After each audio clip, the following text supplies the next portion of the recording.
Hey guys, and welcome back. This is Lucid. I am joined again by Maryland, Howdy, guys. and it's turn 37. And yeah, let's get into this. So first, we'll start with a message from Satis.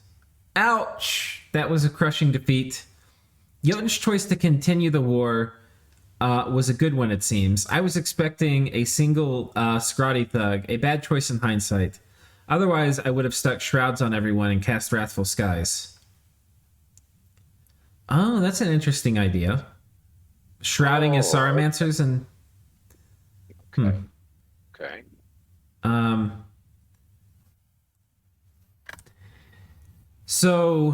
yeah, that's an interesting idea. Putting shrouds on his Marshmasters, and then he doesn't have to worry about, Wrathful Skies killing them. Right. Well, the thing that strikes me is he's still got the problem that they're all going to fatigue out in the cold. Yeah. The shroud, I don't think that won't help it because you can't do anything about cold-blooded. Cold resist doesn't make any difference. You know what's funny is he wanted to get one of these cold nations out of the game early. But the more I think about it, the more it makes sense to me to maybe not have done that. That actually, like, if you imagine he twice borns his dudes, right? Yes. So they don't have the cold weakness. And, then he puts shrouds on them and does Wrathful Skies. That would be pretty scary, Yes, it would be. So, it's ironic that this game has probably been my worst gameplay-wise and build-wise so far. I don't know if his build is bad. I don't think this is a good testing of his build. I think he's made...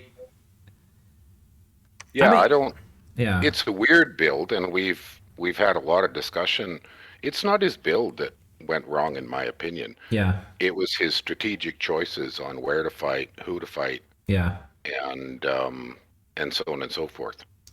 I think if he had that big stack and he had Wailing Winds at that early timing and picked the right person, he could have just marched right into their land and taken their capital. Yeah. Yeah. Because when he first rolled out that Pretender, when he had reached, I think it was Evocation 4, and he was tossing out bits of fire magic, and he was just smacking the crap out of everything using low-level spells, but, with high-level magic so that he could more or less continually cast them. Right.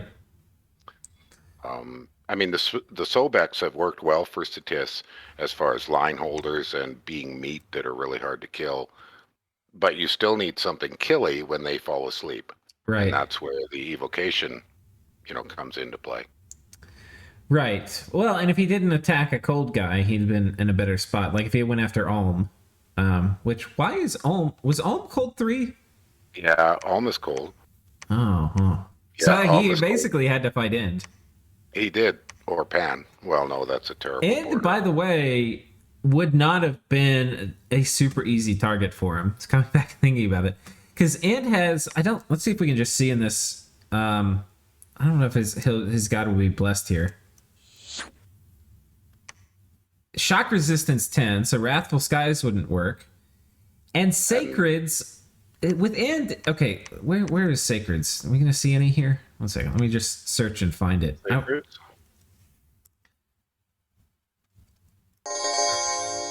Are you looking for in Sacreds? Yeah, there you go.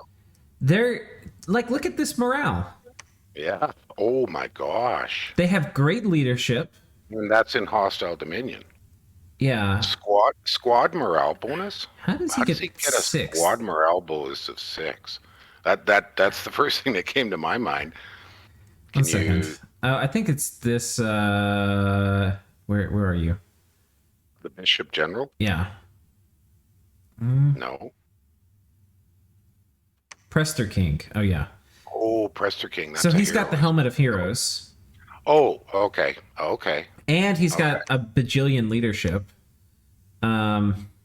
He could even do more. He could even do and it's items that are pretty easy for Int to forge. The Herald Spear or whatever, and then the Horn of Valor. Yeah. Okay. So No, I mean, Wailing Winds is not going to be a great play on these guys. Yeah, I don't think the evocation rush against End would have worked, actually. I think End actually would have kind of crushed that. Yeah, I think that would have been a tough one. Well, so maybe he just had a rough start up. Now, you could argue it is Satis. I don't know if it would play well, but he could have picked a fight with Pelagia and sort of, been an annoyance. I mean, he had a huge death income. He could have theoretically just put every death gem into reanimation and Mound Kings and gone underwater and skelly spammed Pelagia to death. I know what I was thinking. And Foul Vapored Pelagia. Foul Vapors is fantastic underwater. Yeah, and why leave that?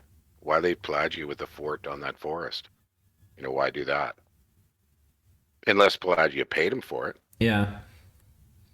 Now, that wouldn't have gone with his build of an evocation rush. That would have all been enchantment. But you remember that at one point in time, Pelagia had a beachhead here of 3 provinces: that farm, the forest, and the plains. And then Satis took them back. Satis or Sati or whatever took it back. And I kind of assumed when we talked about that earlier that they must have made an agreement. Yeah. Because at no point did we see Pelagia start counter-raiding against that.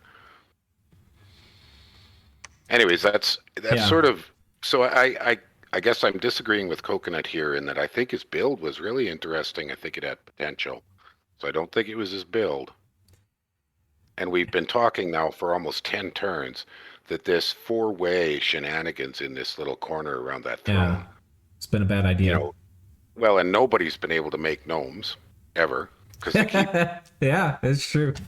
And it's been more than 10 turns. I think it's been 15 turns that they've been bickering over that throne. Yeah. Pelagia had it once, and... Well, let's come over here and let's look at these conflicts. So we have Ulm going in on this throne from Vanarus. He's trying to storm it. And he's got a bunch of shamans. He's got some master smiths. He's got some priest smiths. A few crossbows. And Ulm probably has a bit of PTSD right now trying to storm forts. I wonder what he's going to do with the shaman. That I'm quite keen on seeing what his plan there is. Yeah, we'll take a look. These mages don't have a lot of gems, so I don't know what he's... It's a bit of a just last-minute tidbits of whatever. Okay. That guy looks like he's going to do some lightning bolts up front like that. Shamans... Master. I can't tell what they cast.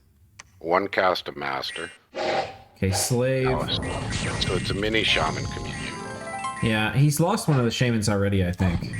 Okay, and some swarm. Yeah. He's tossed up some swarm. Well, that gives him a few dragonflies, which... Yeah, so that trashes those front magi. Yeah, and Iron Blizzard is... Oh, and flaming arrows. Yeah. Sulfur haze. Yeah. The range that the sulfur haze got caught me off guard. Oh, was that hitting over here? Yeah, way over there. That's kind of impressive. Yeah, this is not going to go well for Vanarus. The wall is already cleared. Yeah. These guys are just pelting the back line. You know what this looks like? I think that's Bows of War. I'm pretty sure. Oh. Yeah. Oh, okay. Well, there you go. Yeah. And I think he makes them for 1 gem each. Yeah. So why not? Why not? 13 archers for a single gem, so the equivalent of 130 gold. Yeah. Pretty good. Oh, he lost 2 shaman. I think he just fatigued him out. Well, you said he lost 1 early, so he probably had 2 slaves, so the other one got fatigued out. Yeah, it could have been that. That's kind of my guess. Because a mini communion 2 master 2 slave is reasonably viable, especially with shaman. You can get personal regen up. Yeah. But losing one of them would have wiped out the remaining slave. Yeah, that makes sense. Now, there's not much that Vanarus... I don't even know if Vanarus scripted this, to be honest, which... maybe not. If I were playing Ulm and I won this battle, I would think, okay, this guy has given up on life. It's exactly what I would think. Well, I would have thought that even a handful of gems there would have brought him in some, and the other one is a handful of slaves, because a few imps Yeah. might have slowed things down enough for him to Yeah. put some stuff together. Long enough to build a couple fire elementals, or he had air too, so he could have put up big air elementals. Yeah. All those things could have done something. At least. These guys are scripted to retreat. Oh, whoops. Well, no, yeah, he's attacking and scripts them all to retreat. Whoops. Okay. Oopsie well, daisy. it happens. Yeah, I've done that. We've all done a time or two. Well, and my favorite is the forgetting to sneak. What is this?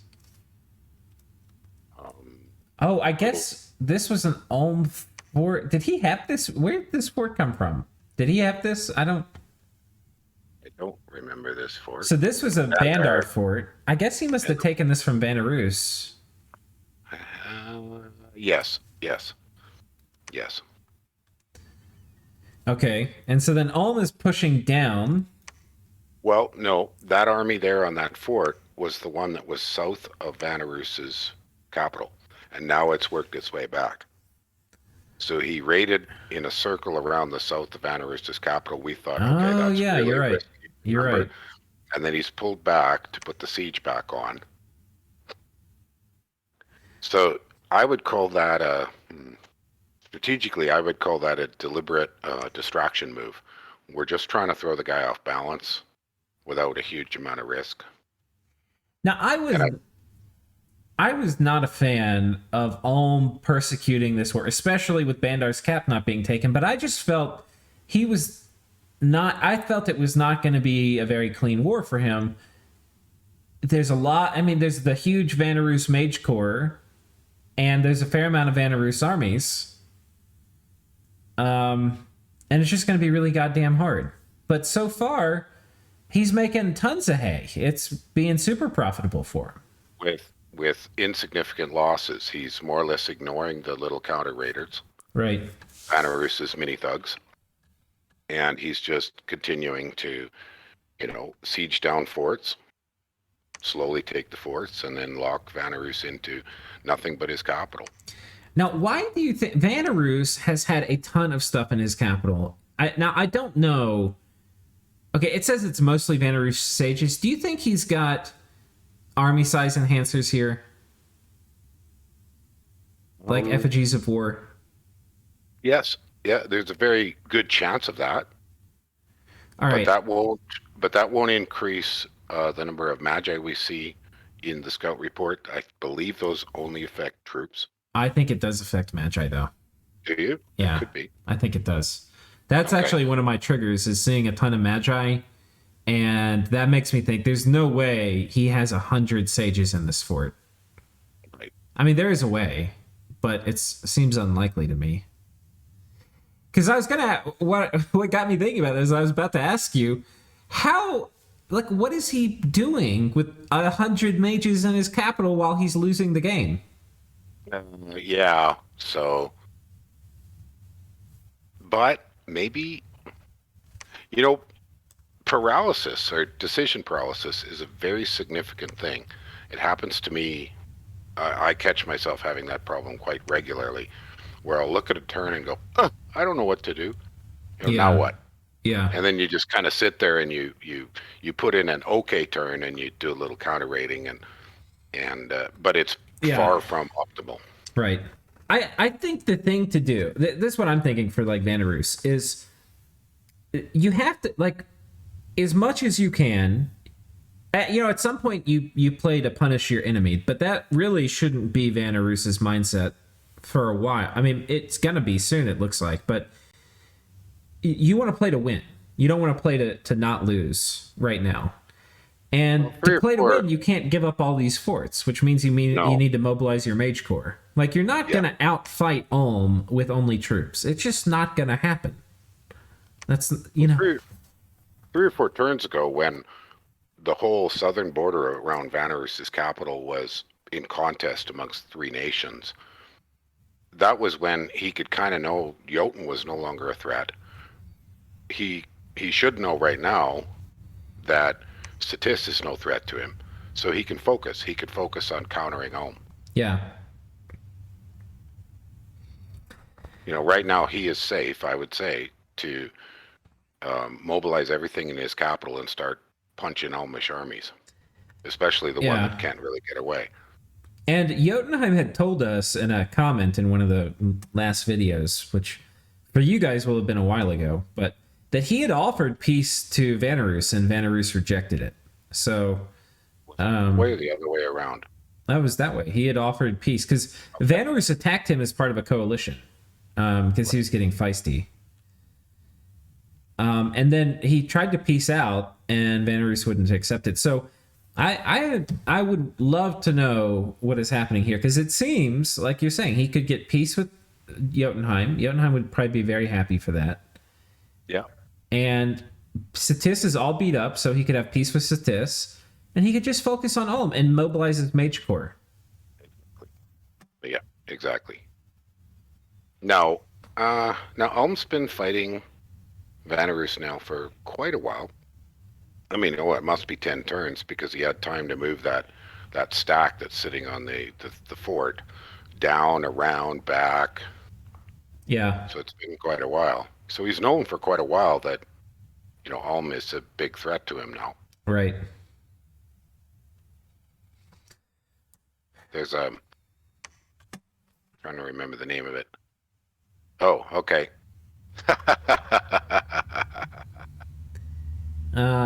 Okay, that'll teach Satis to try to bully people who can fight back. Now on to Ashdod. Untrustworthy, but obvious fellow in the fish. And I like his comment. He's bloodied Satis' nose very, very heavily, so he can afford to just cheaply raid over in that zone and focus his he's still got 2 good solid armies. He can use them to start punching back at the other members of the coalition. Yeah. But still it's like, okay, he killed Satis' stuff. How does that help him win the game? It honestly doesn't. It just gets Satis to screw off. But like, well, but that's what I mean. Like, yeah, I mean that now that he's done that, Satis won't be pushing on that border. Right. That border is relatively safe. Buy peace. Yeah. And then move on. Yeah. It's one of the things that tilts me in games is when I know there's a war that's bad for both parties involved, and I'm one of those parties. And like, I know you're going to make me spend like 50 gems to kill your stuff, and I'm going to kill like 150 gems of your stuff. And like, I don't want to make that trade, you know? Like, no. I don't want to spend 50 gems to kill 150 gems of yours, but you're literally forcing me to, and it's going to hurt both of our games. And that's kind of what this whole thing has been. So, yeah. That's a tough situation. I'm always frustrated by it as well. So we're going to go watch this Jotun-Ashdod conflict now. But we got a message from Ashdod too, so let's watch that before we go look at it. Pulling back from Jotunheim, awaiting for Alt 5 for Moz. That's a pretty late Alt 5 for an Ashdod. Jesus. Isn't his research kind of in the toilet? Yeah, I think it is. I believe it is. Per my army ping, he's now using Astral Communions plus How. Yes. Both those will greatly improve his chaff output and require some AoE wipes to avoid the fatigue play. I lucked into a Wraith Crown, so I should have some decent chaff to start with. He's down to 1 temple, so hopefully we can have this battle not in Cold 3 with Grip of Winter. My expectation is that he'll retreat back to his cap so he doesn't lose mage turns. We shall see. So I gather that he doesn't probably have the option to heat from hell. He just doesn't have the research. Yeah, I mean, he's got enough fire magic. He's my god, pretty low. Yeah, like as low as Bandar. Yeah. So that's rough because if he had heat from hell, he could do the hard counter to Grip. Yeah. because they just cancel out. Right. Oh, Um. what was that? Oh, hello. Oh, hello. What? What the heck? Oh my Oh. gosh, do we have a message from Xybalba? You don't do this and not send me a message. Come on, buddy. Oh, wow. Yeah, there was no. Did we mention? I think last episode. I don't know. We'd have to go back. But did we mention that it looked a little like Xybalba was prepping to do something? I No. don't. This is a surprise to me. But I mean, that's all stealth raids. Yeah. So we had no real way to anticipate that. Oh wait, no, he did say. He said. Oh yeah, he did. He said we're summoning all these unfrozen. He did all the hidden from whatever. That's right. Right. Yeah. The three casts of the two kinds of hidden. Two hidden in snows and one hidden underneath, and here they come. All right, we'll go back to the Jotun part of the conflict in a second, but Sure. we can't see this and then. Oh, look at that. Just cheapo skelly spammers. Couple of Camazots.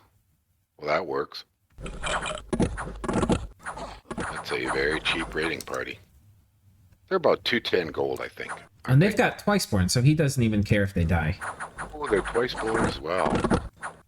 Because I was like, dang, you know, these missiles are gonna, or the arrow's gonna mess them up. Yeah. The only bummer is if they do twice born, now they can't stealthy fly. Right, in their second shape.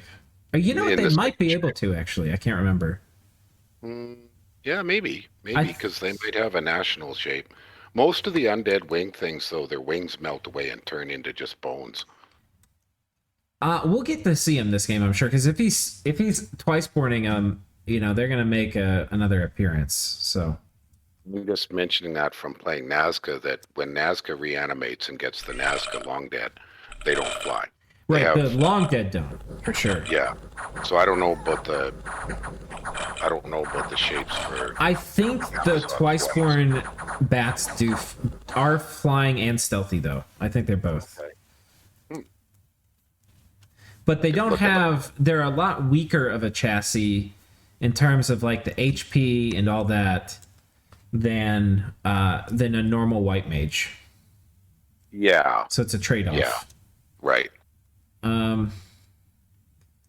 Okay. Frozen Heart spam. And these have cold power, which actually not going to be very great in Ashdod. Heat 3. Yeah. Yeah, their stats are fairly trashed. I mean, these guys usually are very good, but they're kind of hot garbage in Heat 3. Yeah. They do have Chill Aura. Which also doesn't work great in Heat 3. And this is a Frozen Heart spam. Yeah. Well, the Frozen Heart spam worked really well. That's what I kind of expected when I saw those guys up front like that. And another Camazot. Oh, 3 of them. They've each got a little slave. Oh, there we go. Reinvigoration. That makes sense. So I think he's timed that just about right on the money. 2 casts of Quarter Skeletons at 40 fatigue, and then a reinvigoration. So he would have been up around 90. So that was kind of almost the perfect bit of scripting for Quarter Skeletons plus reinvigoration. He did it, you said twice, and then did it? That's how it looked to me. Yeah, 2 and then a reinvig. And so you get a total of 4 skeletons. It's a lot of skeletons. Yeah, and that just barely worked, but it did work. And this was a sizable defense. You know, he had Bakemono, and that's pretty perfectly done. 24 PD, I think that is. Yeah. Maybe that's only 12. I don't know. You might get 2 Bakemonos. Yeah. All right. That just worked. That one didn't, but he hit up against a proper army. Oh, cubes. So he's got some gelatinous cubes. It looks like he's going to do wooden warriors on them, yeah. Okay. And enlarge. Only enlarge one of them. Because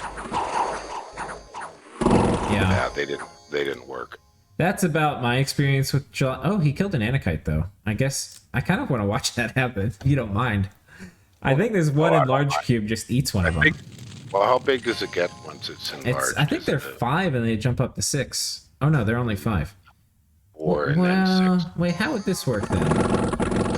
Because Anakites are 4? No, they're 5. They shouldn't be able to kill something the same size with it. Unless it's just the acid.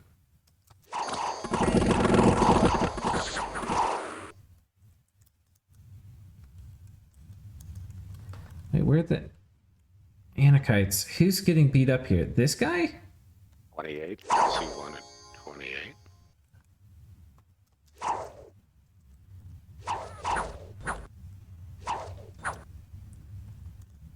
I'm not seeing it. Maybe he got bleeding on one of them. Oh, he did break first soul, which is bleeding. Okay. I think that's what happened. Let's see. Could be. There it is. I think the guy at the top that's berserked is bleeding. Oh, there he went, right here. This dude. Yeah, okay. Huh. All right. All right, well, not a complete loss. The ways are his every forest foreign recruit. Right. So it's not hard to replace a way. Right. Okay, same thing here. Yeah, but he didn't bring a slave. Oh. Yeah, same plan, but a much bigger army. That guy lived through a lot of arrow fire. He did. Yeah, this is... But, you know, if you're going to send these little raids, some of them are going to fail. Yeah. And I mean, that was a pretty... Now, what's the Agartha thing here? That's probably just a scout. Yeah, I think that was a scout. He's blood hunting here, so that's why, you know, he's patrolling and all that. Right. Okay, so let's make sure we cover the Ashdod, Jotunheim stuff. I don't think much happened. I've kind of made a note of that's where we're at now. Well, I saw this with the wolves, and I wondered, what's he trying to play here? Okay, they killed an Anakite. That's not great, but not horrible, I guess. Yeah. And But he had to kind of well, maybe he thought everybody would be inside, and he just wanted to lock down the top of that fort. yeah. Okay. Okay, and then nothing else happened. So let's absorb this and talk about it. What does this mean, Maryland? Well, I think it means that if I'm Ashdod, to me that says, okay, I need to try to buy peace with Jotun now. We've smacked Jotun down from the lead sufficiently. I would be comfortable to say, okay, you know, let's negotiate a peace. He just said that he's going to pull back, and now he's got to focus on dealing with lots and lots of cheap raiding from Xibalba, which is not a super easy thing for Ashdod to deal with, I don't think. Yeah. I mean, he can't really afford to send one commander and 5 Anakites because they could get wiped. And at that cost, that's not very cost effective. I don't think he's really got cheap thugging options, counter thugs. He probably does, but none come to mind. Do any come to mind for you? I mean, the super combatant is the add-on. And Well, yeah, but sticking super combatants all over to stop all kinds of little... Now, another option, I mean, some blood hunting nations have the option of inexpensive hunters that can have some tricky stuff like Life for Life or Claws of Kokotos, but he hasn't got the research. These guys, I think, are going to be his best counter raiders. And the reason is the fire ones and the earth ones can do elementals. And the astral ones can do mind burn. And both of those are going to be all of these are going to be effective against Kamazats. Because the mind burns will only target the mages, and then fire and earth elementals murder Skelly spam. Yeah, so all he needs with them is a small squad of inexpensive soldiers. Right. Just to give them a bit of a front line. Yeah. Or PD. Moderate PD, 6 to 11 PD. Yeah. And that would be a very valid thing. He can scatter all over his provinces to... he can even counter raid with those. Right. Yeah, that was a good concept. The challenge for Ashdod, though, with that is his research is horrible. He may not have Conjuration 5, and those guys that I was saying, oh, yeah, use those to counter raid or defend against raiding, well, those are his research mages, so good luck researching while having to defend against all this shit. Yeah, this is I mean, his forts are under no great threat. And we've noticed that the hidden in snow guys in the Heat 3 are pretty useless. Yeah. It won't take much to wipe them out. Without their chill aura and without their cold power, their stats are so horrific they won't hit anything. Yeah. One thing I've noticed about Xibalba, and I've subbed for Xibalba in one of his games. I've never played against them, I don't think. You mean the player? Yeah. Rather than the nation? Yeah. Is he seems, if you remember how this war with Pythium started, he's not like a very high commitment player, and like he's gonna get a doom stack and go run right at you. Like that's not it. And like he's very casual about starting wars. Like he'll just poke you, and that's what he's doing here. Like I don't see, like this army would not kill a Xibalba. I mean an Ashdod doom stack. No, not even close. And we don't even see an army that would. It's not visible to us.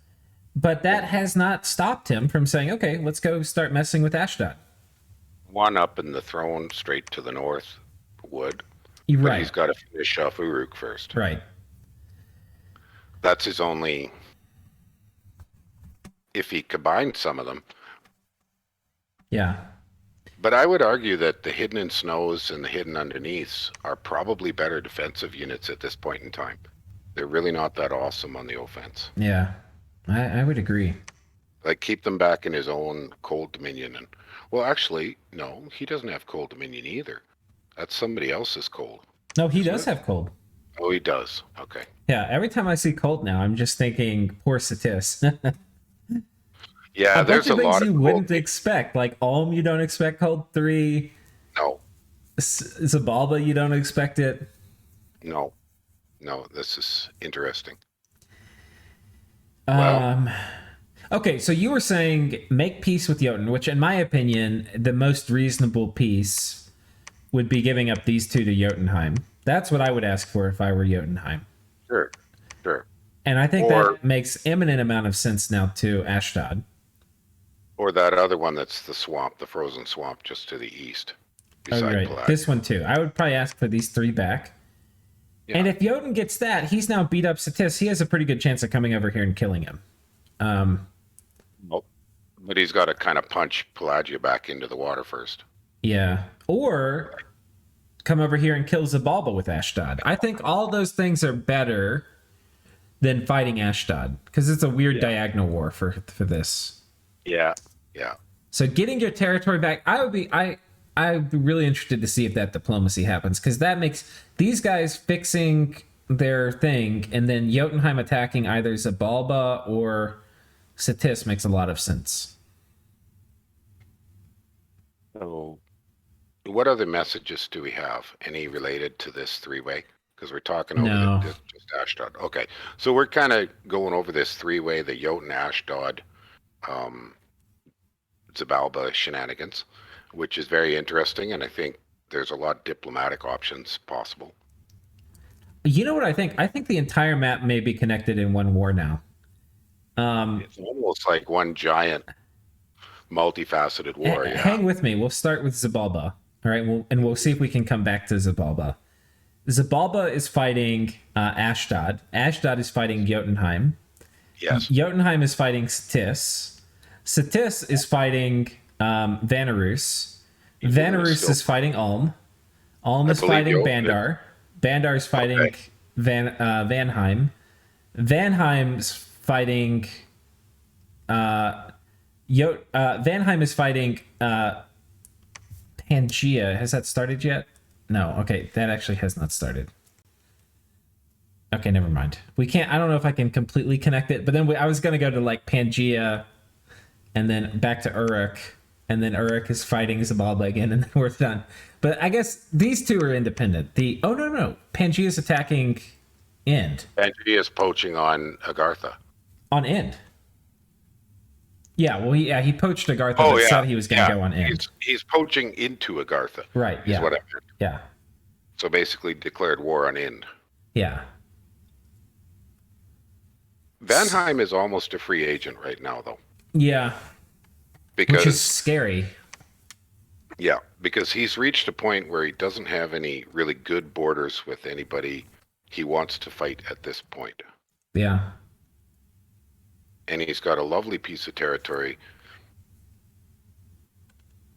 He's the only free agent. Yeah, I think so. And I don't think he's going to be a free agent for long. Okay, so let's think what now? Well, from Ashdod, Yeah, let's go back to Ashdod.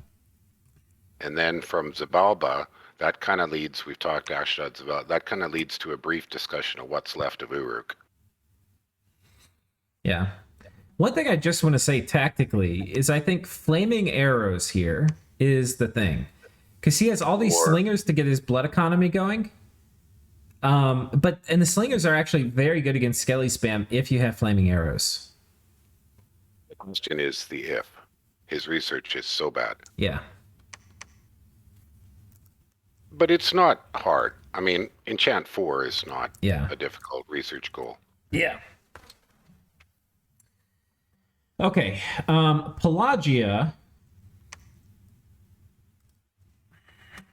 Let's see what this is. I don't know. Was this guy scripted to retreat?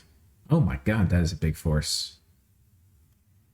That's just the PD with one guy. Oh, he had a gem to do Strength of Giants. Oh, okay. It says, fuck this noise, I'm out. Yeah, that was quick. Yeah. Conqueror of the Closed Realm. Huh. So that's a hero, I guess. Yeah. You know what I want to see? Do you send the Kraken into this?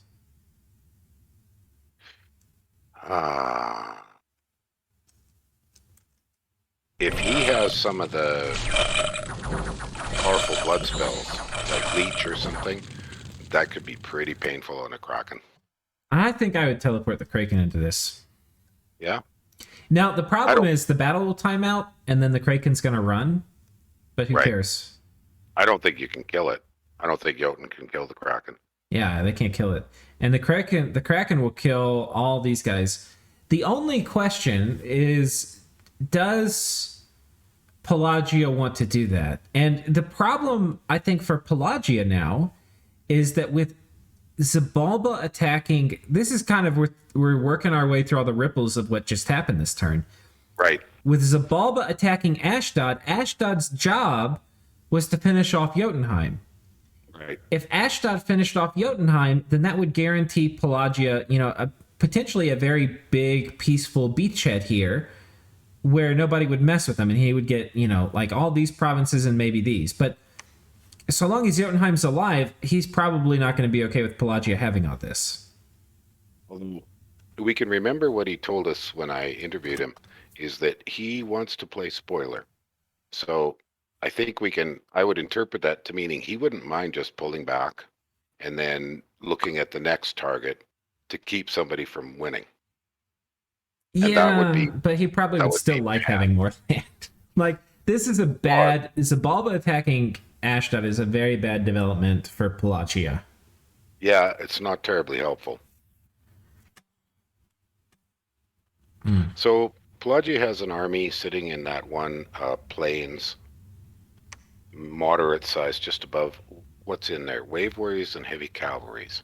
So that's adequate. And he's got another of these conquerors of the closed realm. Yeah. So that thing can fairly firmly raid. It should be able to knock a chunk out of even one of those big Jotun Doom stacks.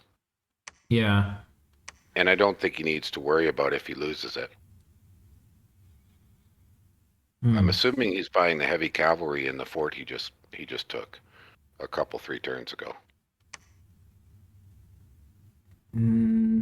Oh, he's going with some gelatin ghouls. Ghouls. How did he get ghouls? I'm not sure. I guess he has a well, he must have... I wonder if the ghouls are eventually going to take up residence here. Because it may be he's going to take this and just fill it with ghouls so nobody can ever take it from him. I'm just wondering where he got, but how is he reanimating? There's no way he should be able to reanimate. Well, maybe if he had death magic and got a Mound King, he could have got a Mound King. Oh, he might have gotten Mercs. Yeah, now it's the Ghoul Father. Oh, there you go. Oh, okay. Now we know. Yeah, where are you going to how did he do it? Okay, I can't explain that. How does Pelagia get ghouls? Yeah, that's a good question. How does he get death magic? I mean, it's pretty hard for Pelagia to diversify into death magic. Okay, so on the surface, not much has changed for Pelagia, but I think when you think through the implications of this war, a lot has changed for Pelagia. But, you know, the other thing that's changing is Pangaea is about to get ready to eat Ind. If their job is spoiler, their war is no longer really with Jotunheim. It should be with Pangaea and Vanheim. So that's kind of what I was getting at. Although, I mean, if you wanted an easy, if he's got good scouting, it depends on if he knows about the Xybalban attack. But the one thing he probably knows about is the absolute weakness of Satis. Yeah. So he could go poach a whole pile of land off Satis at almost no cost. Yeah, I think so. I mean, Satis would probably enjoy the opportunity to be able to fight in heat for once, but yeah. Yeah. But I don't think Satis has a counter to that Kraken. Well, you know, they've got a cloud trapezing god, and, you know, if there's anything to kill a Kraken, it's going to be a Titan that's specifically kitted to kill a Kraken. Yeah, but he doesn't have it right now, I don't think. No, it's dead. It's dead. And I don't think he's got very many priests. Yeah. You can't buy Marshmasters and your Holy Threes at the same time. We've seen a couple of those Holy Threes. Yeah. But not very many. And if he had more, I would have thought he'd have preached to push his Hot Dominion more. Yeah, those are all good points. Just analysis stuff, you know, you're looking at the intel, what can you interpret from there?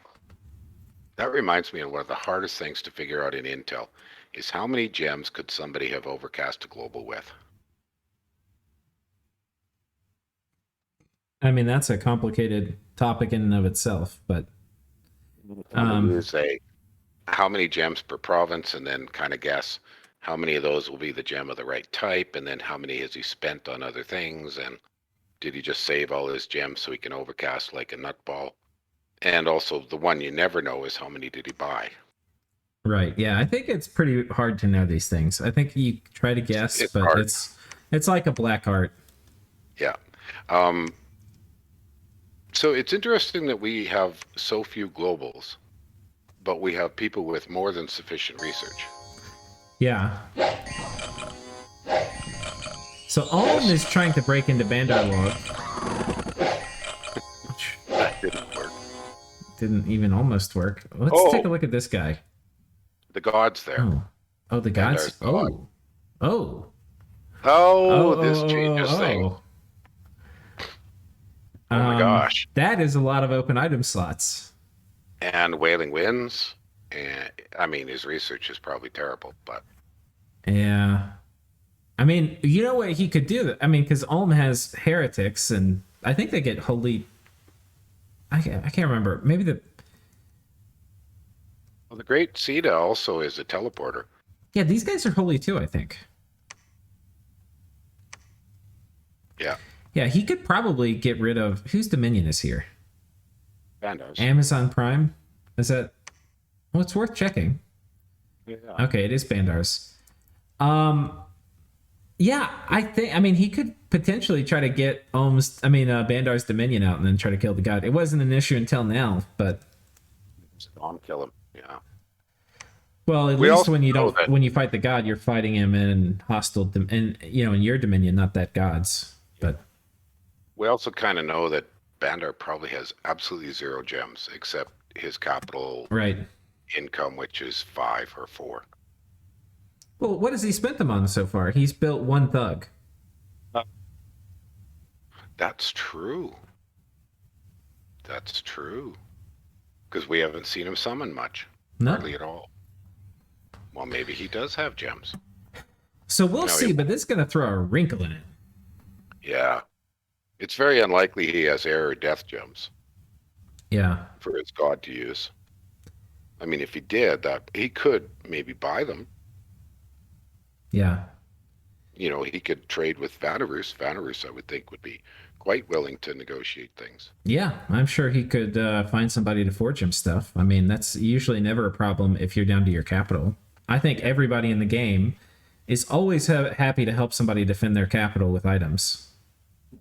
And anything Bandar can do to buy up armies of Ulm is good for Vanarus.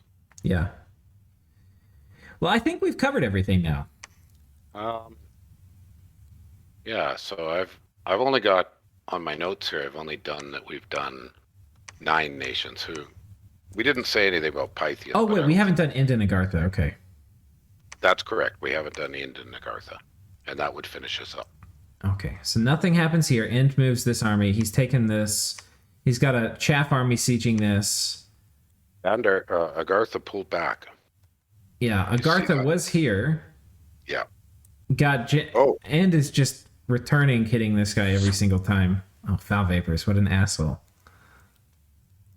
What an absolute asshole!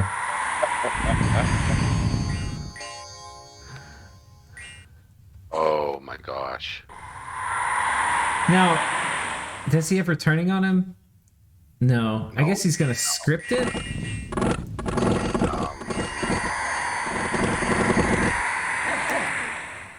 He scripted it. Yeah.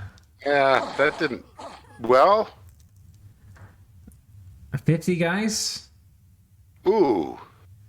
But the thing before was the gem baiting. I don't think there's any gems to be baited now. No, he burned up what if we figured 100 earth gems or something. Oh wow. Oh, it hurts. It hurts. Oh gosh. That's probably the other reason that Agartha is retreating is he's got to reload gems. Well, there was a lab here. He could have done it. Oh, that's right. But I think it's smart of him not to, because he knows he's going to get hit with that thing every single goddamn turn. Every turn he's not in a fort. Oh, well, that went well. Another one of those little raiding parties. Yeah. For Agartha. But, I mean, good gosh. He's in deep distress. Well, now he's got hard decisions, too. Like, do you go knock this thing off this fort, which would be great, but then disease your whole army with the Will of Pestilence? I probably would be... But if you do that, you maybe sacrifice the capital. Yeah. Oh, gosh. Well, and I'm sure the Baphomet's going to land on top of that army again this turn and just keep chipping away at it. Yeah. And if he keeps chipping away at it, then it's going to be a lot easier for Int to just doomstack and roll it. You know? Let's take a look at the Agartha army graph is what I'm saying. Ah, okay. Yeah, look at this. 1 second.